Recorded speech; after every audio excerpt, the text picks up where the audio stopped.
Good morning students.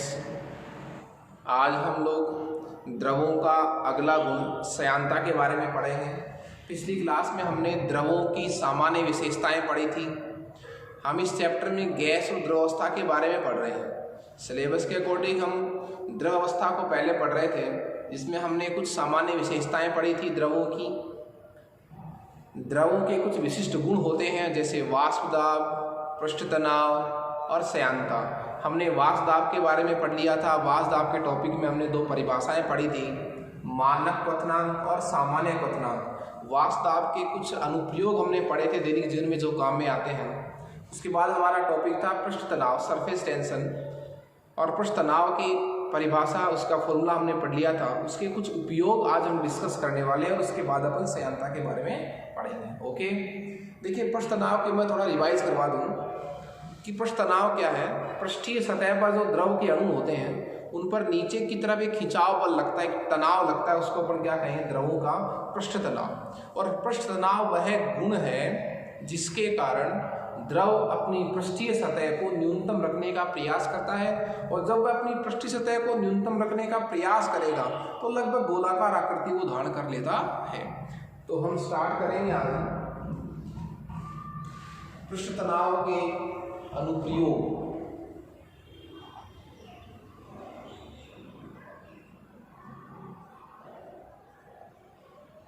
पृष्ठ तनाव के उदाहरण, पृष्ठ तनाव के उदाहरण या दैनिक जीवन में जो अनुप्रयोग है। देखिए पहला उपयोग क्या है। पृष्ठ तनाव के कारण ही जो वर्षा की बूंद होती है, वर्षा की जो बूंद है वो गोलाकार होती है। वर्षा की जो बूंद है वो क्या होती है, गोलाकार होती है। लेकिन देखिए पृष्ठ तनाव के कारण वर्षा की जो बूंद है वो गोलाकार होती है, होनी चाहिए, परंतु वास्तविक रूप से धरातल तक आते आते बरसात की जो पानी की बूंद है वो आंशिक रूप से चपटी हो जाती है। वो क्यों हो जाती है साहब? चपटी इसलिए हो जाती है क्योंकि उस बूंद पर पृथ्वी का गुरुत्वीय बल लगता है, पृथ्वी का गुरुत्वीय बल लगता है, इसलिए वो आंशिक रूप से क्या हो जाती है, चपटी हो जाती है। दूसरा, केश नलिका में किसी द्रव का ऊपर चढ़ना या उतरना, ठीक है। इसी के कारण जो मिट्टी के नम कण है, जो मिट्टी के क्या है, नम कण है, जो गीले हुए, वो परस्पर क्या हो जाते हैं, चिपक जाते हैं। आपने देखा होगा जो मिट्टी के कण हैं वो जब पानी में रहते हैं तब वो दूर दूर रहते हैं। जैसे उस मिट्टी को अपन बाहर निकालते हैं पानी से, सारे कण क्या हो जाते हैं, पास पास हो जाते हैं पृष्ठ तनाव के कारण, ठीक है।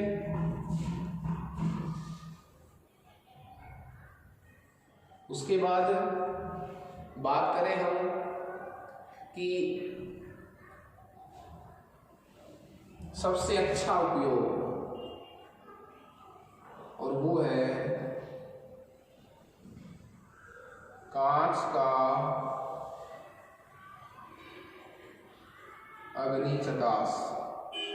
कांच का क्या है भाई, अग्निचकाश, मतलब फायर पॉलिशिंग। कांच का अग्निचकाश किसको कहते हैं, आप ध्यान से सुनना। जब भी कांच को काटा जाता है तो उसके जो किनारे होते हैं वो तीक्ष्ण होते हैं, उसके जो किनारे होते हैं वो क्या होते हैं, तीक्ष्ण होते हैं साहब। और जैसे मान लीजिए ये कांच है, ये क्या है, कांच है, और इसको जब हम यहाँ से काटेंगे, इसको जब हम यहाँ से क्या करेंगे, काटेंगे, तो इसके जो किनारे हैं वो कैसे होते हैं, तीक्ष्ण होते हैं। किनारे कैसे होते हैं, तीक्ष्ण होते हैं। इन तीक्ष्ण किनारों को हम गोला बनाते हैं सर। क्या बनाते हैं, गोला। टेबल वगैरह पर जो कांच पड़ा रहता है उसके आपने किनारे देखे होंगे, किनारे जो है वो इस तरह होते हैं, ऐसे ऐसे गोल होते हैं साहब, इस तरह के तीखे नहीं होते कभी भी। टेबल पर जब अपन कांच डालते हैं उसके किनारे जो होते हैं वो क्या होते हैं, इस तरह करते हैं, ऐसे होते हैं, इस तरह। कभी भी ऐसे नहीं होते एकदम फिक्स, इस तरह मान लीजिए, इस तरह नहीं होते कभी भी। कैसे होते हैं, इस तरह, ऐसे ऐसे, ठीक है। थोड़ा ढलान होती है, मतलब लगभग गोलाकार से आकृति धारण किए रहते हैं। इसको क्यों, क्योंकि जैसे देखिए अपन कांच को काटते हैं तो आप इसको कांच को गर्म कीजिए साहब, कांच को क्या कीजिए आप, गर्म कीजिए, इसको पिघला लीजिए, और गर्म करके जब आप इसके सिरे को पिघलाएंगे, जो आपने कांच का टुकड़ा काट दीजिए, यानी ये है वो कटा हुआ टुकड़ा, यहाँ आप इसको क्या कीजिए, कांच को पिघला दीजिए। कांच पिघलेगा, थोड़ी देर जब कांच पिघले फिर आप उसको पिघलाना छोड़ दीजिए। अब कांच क्या करेगा, जो भाग आपने पिघलाया है कांच का, वह भाग किस में चेंज हो जाएगा, द्रव में चेंज हो जाएगा, और जो भाग किस में चेंज हुआ है, द्रव में, वो अपनी सतह को न्यूनतम रखने का प्रयास करेगा। तो कैसे आकृति धारण कर लेगा, गोलाकार आकृति। अब वो सतह जो है वो इस तरह हो जाएगी, ढलुआ सतह। इसको क्या कहते हैं, कांच के तीक्ष्ण किनारों को गोलाई देने के लिए हम उसको गर्म करके द्रव में चेंज करते हैं। द्रव पृष्ठ तनाव के कारण जो है वो लगभग ढलान वाली सतह बना लेता है। इस क्रिया को क्या कहते हैं, कांच का क्या करना, अग्नि चकास या फायर पॉलिशिंग। ये पृष्ठ तनाव के कुछ एग्जाम्पल थे। देखिए, पृष्ठ तनाव पर एक कारक का प्रभाव अपन पढ़ेंगे और वो है ताप का प्रभाव। बहुत अच्छा प्रश्न है कि पृष्ठ तनाव पर ताप का क्या प्रभाव पड़ता है। पृष्ठ तनाव पर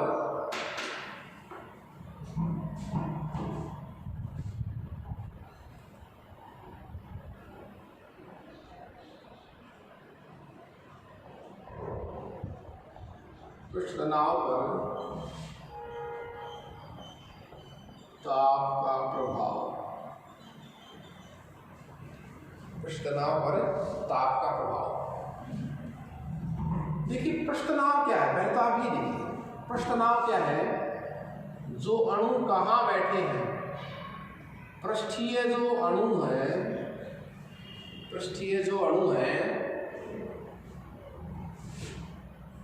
जो क्या है, पृष्ठीय अणु है, उन पृष्ठीय अणु के मध्य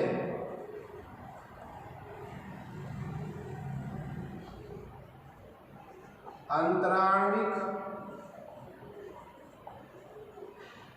आकर्षण बल, अंतराण्विक आकर्षण बल।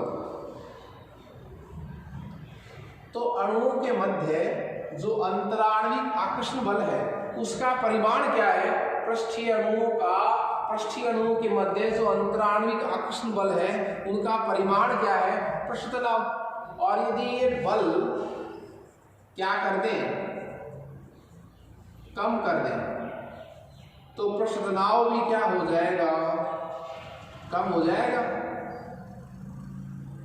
पृष्ठ तनाव भी क्या हो जाएगा, कम हो जाएगा साहब। इसलिए क्या होगा, देखो, जैसे ही हम ताप बढ़ाएंगे, क्या बढ़ाएंगे, ताप, ताप बढ़ाने पर क्या होगा, विभिन्न अणुओं की क्या बढ़ जाएगी, गतिज ऊर्जा। विभिन्न अणुओं की क्या बढ़ जाएगी, गतिज ऊर्जा बढ़ जाएगी। ताप बढ़ाने पर विभिन्न अणुओं की क्या बढ़ जाएगी, गतिज ऊर्जा बढ़ जाएगी। और गतिज ऊर्जा बढ़ेगी तो जो आकर्षण बल है, जो क्या है, आकर्षण बल है, वो क्या हो जाएंगे, कम हो जाएंगे, और आकर्षण बल कम हो जाएंगे तो पृष्ठ तनाव क्या हो जाएगा, कम हो जाएगा। तो ताप बढ़ाने पर द्रव के अणुओं की गतिज ऊर्जा बढ़ जाती है, उनके मध्य स्थित अंतराणुविक आकर्षण बलों का परिमाण जो है वो कम हो जाता है, इसलिए पृष्ठ तनाव भी क्या हो जाता है, कम हो जाता है। क्लियर है? देखिए ये हमने पृष्ठ तनाव का जो गुणधर्म पढ़ा है ये कंप्लीट कर लिया है। इसके नेक्स्ट बाद लास्ट हमारा जो गुणधर्म है द्रवों में वो है द्रवों में सयांता, विस्कोसिटी या विस्कासिता।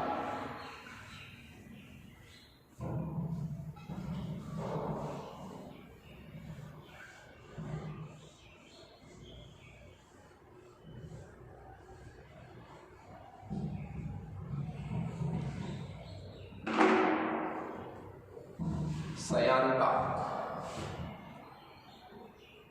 द्रवों का नेक्स्ट गुण हमारा पढ़ रहे हैं और वो क्या है, सयांता, विस्कोसिटी।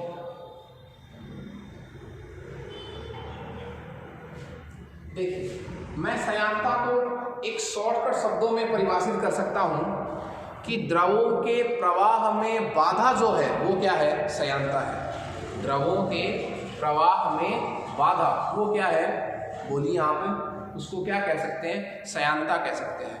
जब द्रव बहता है तो द्रव की परतें बहती हैं, एक परत के ऊपर दूसरी परत, दूसरी के ऊपर तीसरी परत बहती है। सबसे जो नीचे वाली परत है वो स्थिर हो जाती है, उससे ऊपर वाली परत जो है वो नीचे वाली परत के वेग को कम करती है, और नीचे वाली जो परत है वो ऊपर वाली परत के वेग को बढ़ाती है। तो जब द्रव परतों के रूप में प्रवाहित होता है तो विभिन्न परतें जो हैं उनके मध्य घर्षण बल लगता है, और विभिन्न परतों के मध्य जब घर्षण बल लगता है तो द्रव का जो प्रवाह है वो उसमें रुकावट आती है। इसी गुण को अपन क्या कहते हैं, सयांता कहते हैं। तो मैं शॉर्टकट क्या डिफाइन कर सकता हूं कि द्रवों के प्रवाह में प्रतिरोध वो क्या कहलाता है, बताओ, सयांता कहलाता है। द्रवों के प्रवाह में प्रतिरोध क्या कहलाता है, सयांता कहलाता है।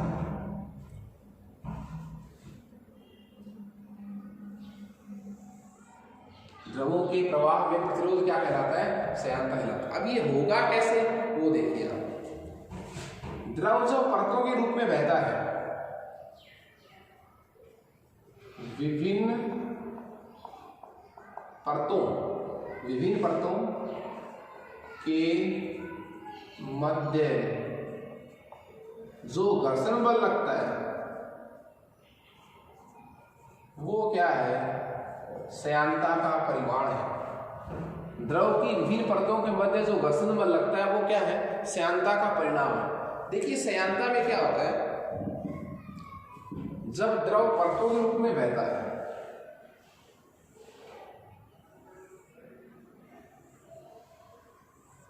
तो जो नीचे वाली परत है इसका वेग क्या होता है, स्थिर। तो ये लगभग क्या हो जाती है, स्थिर परत हो जाती है। ये परत क्या हो जाती है, स्थिर। इसका वेग कम, इसका वेग अधिक, इससे अधिक, इससे अधिक, ठीक है। लेकिन जब ये परतों के रूप में प्रवाहित होता है द्रव तो एक परत जो है वो दूसरी परत के बहने का विरोध करती है। क्यों करती है, क्योंकि दोनों परतों के मध्य क्या लगता है, घर्षण बल लगता है, जिसको मैं क्या कह सकता हूं, सयांता कह सकता हूं। और इस घर्षण बल को हमें यदि कम करना है, घर्षण बल को कम करने के लिए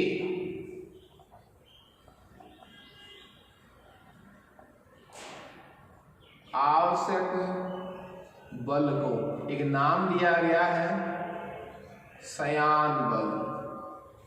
क्या नाम दिया गया है, सयान बल। सयान बल क्या है, घर्षण बल को कम करने हेतु आवश्यक बल, मतलब वह बल जो इन परतों के मध्य घर्षण बल को क्या करे, न्यूनतम करे, श्यानता को कम करे, प्रवाह में प्रतिरोध नहीं होने दे, वो क्या कहलाएगा, श्यान बल। और मैं श्यान बल के थ्रू ही श्यानता को परिभाषित करूंगा गणितीय रूप से कि जो श्यान बल है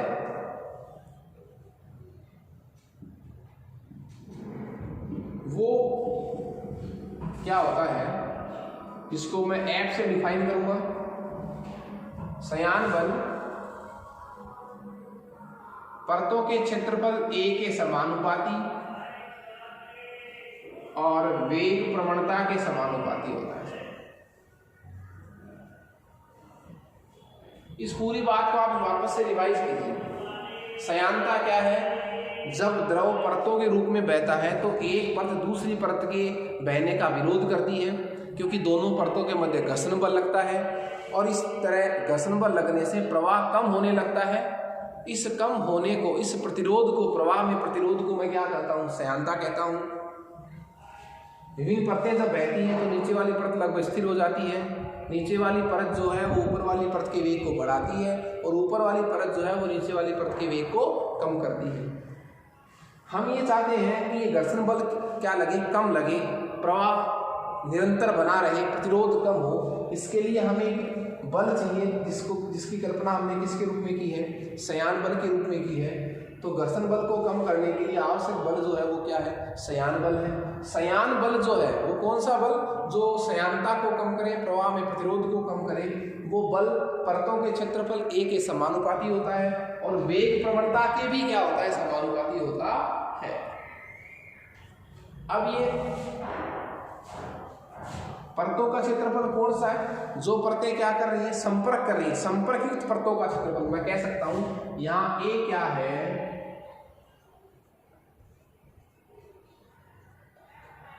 संपर्क युक्त परतों का क्षेत्रफल, संपर्क युक्त परतों का क्षेत्रफल, ठीक है। और du बटा dz क्या है, du बटा dz क्या है, वो है दूरी के साथ वेग में परिवर्तन, दूरी के साथ वेग में परिवर्तन।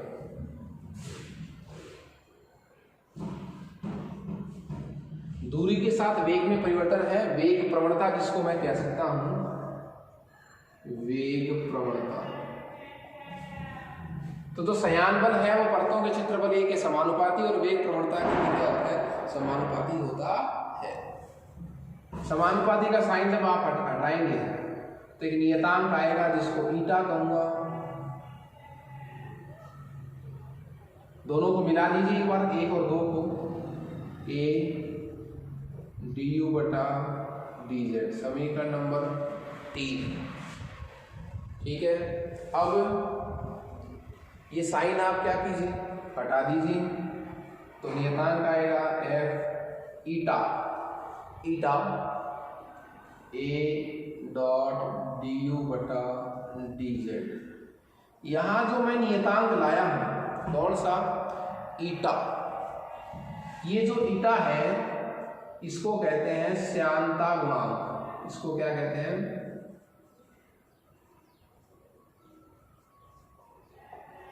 श्यानता गुणांक। ये ईटा जो है वो श्यानता गुणांक है। हमें फॉर्मूला किसका चाहिए, ईटा का। तो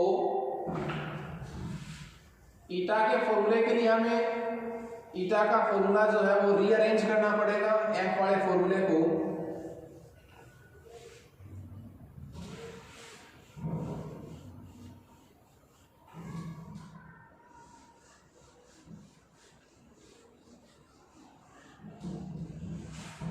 हमें क्या करना पड़ेगा, रीअरेंज करना पड़ेगा।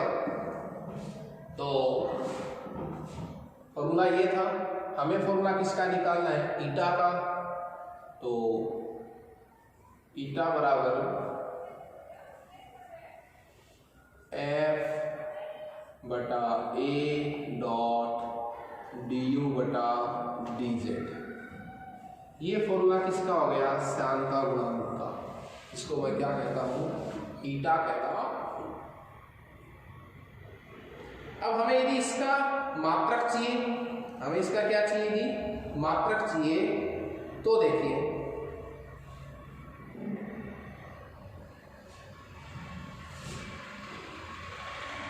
न्यूटन सेकेंड वर्ग, ये ऐसा ही मात्रक हुआ श्यानता गुणांक का।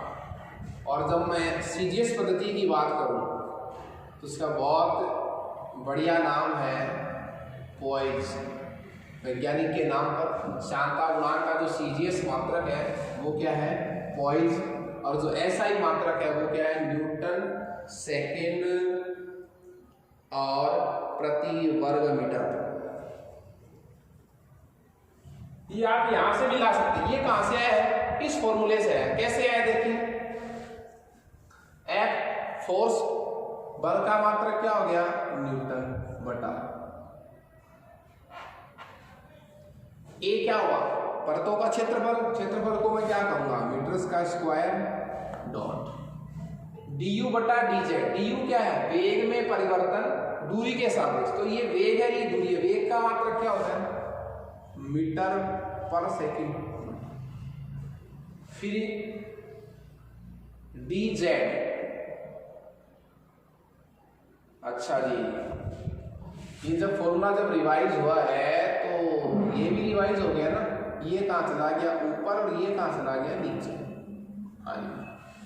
तो z दूरी है, दूरी है तो मात्रक क्या हो गया? मीटर। du क्या है? वेग। तो वेग का मात्रक मीटर पर सेकंड। अब देख लीजिए क्या कट रहा है इसमें।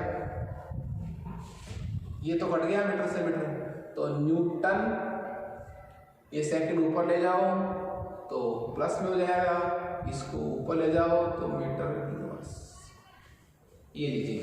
तो श्यानता गुणांक का जो एसआई मात्रक है वो क्या आ गया? न्यूटन सेकंड प्रति वर्ग मीटर। और सीजीएस में इसका मात्रक क्या होता है? पॉइज, एक वैज्ञानिक के नाम पर।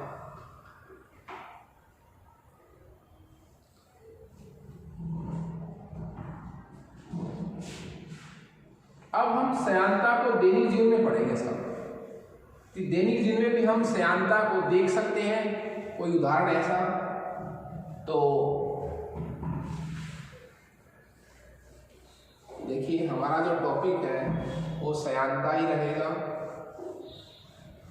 लेकिन सब टॉपिक क्या बन जाएगा?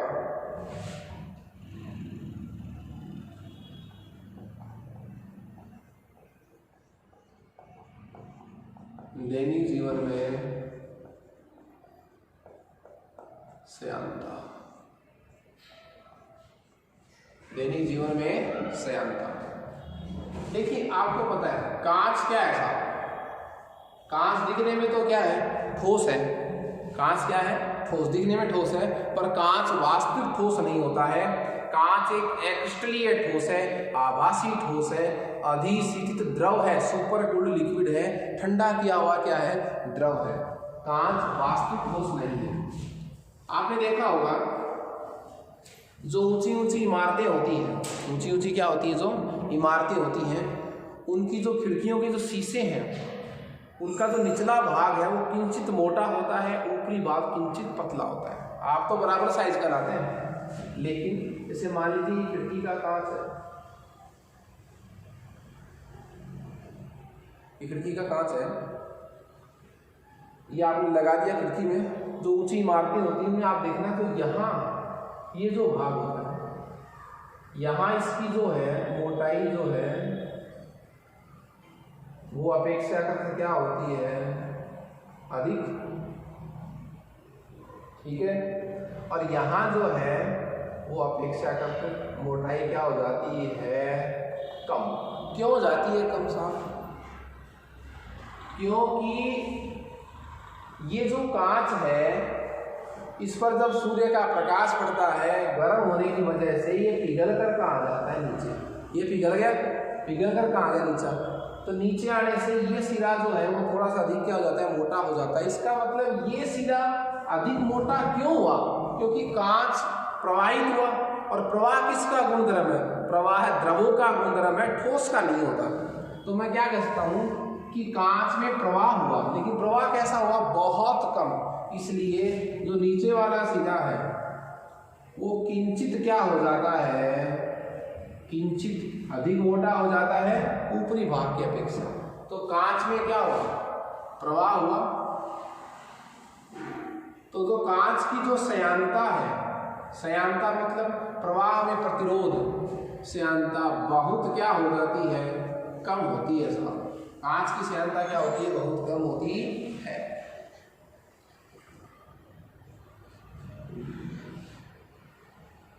देखिए, जब हम ताप का प्रभाव पढ़ें श्यानता पर, इस पर श्यानता पर ताप का क्या पढ़े? प्रभाव पढ़े। तो जिस प्रकार ताप बढ़ाने पर श्यानता क्या, पृष्ठतनाव क्या हो जाता है? कम हो जाता है, उसी प्रकार ताप बढ़ाने पर श्यानता भी क्या हो जाती है?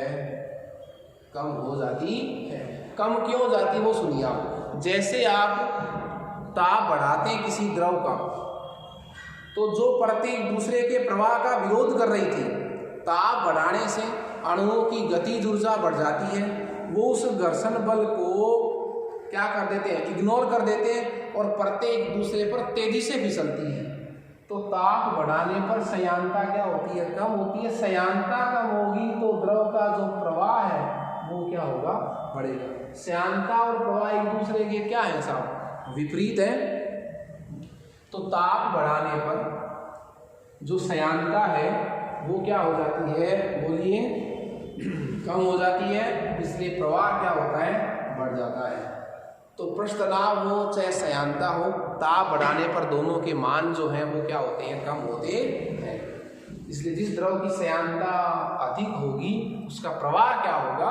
कम। तो हमने देखी इस चैप्टर में द्रवों की सामान्य विशेषताएं, उसके कुछ गुण, जैसे हमने वाष्पदाब को पढ़ा, उसका उपयोग पढ़ा, फिर पृष्ठतनाव को पढ़ा, उसके उपयोग पढ़े, और अभी हमने क्या पढ़ा है? श्यानता, विस्कोसिटी। तो जो द्रव का जो टॉपिक था वो कंप्लीट हो चुका है 11वीं क्लास के केमिस्ट्री के सिलेबस के अकॉर्डिंग। अब हम नेक्स्ट गैसीय अवस्था में कुछ टॉपिक्स पढ़ेंगे जिनमें उसके कुछ सामान्य नियम हैं, गैसों का अणुगति सिद्धांत है, और सबसे इम्पोर्टेंट जो चीज़ पढ़ने वाले हैं वो है गैसों को द्रव में बदलना, मतलब गैसों का द्रवीकरण। गैस को किस ताप पर हम द्रव में बदल सकते हैं, क्या उस पर अपन मानक लगाए, ताप क्या हो, दाब क्या हो, कि गैस किस में चेंज हो जाए? द्रव में चेंज हो जाए। गैसों के द्रवण की कौन सी विधियां अपन इसमें यूज करेंगे वगैरह को पढ़ेंगे। Okay, thank you students.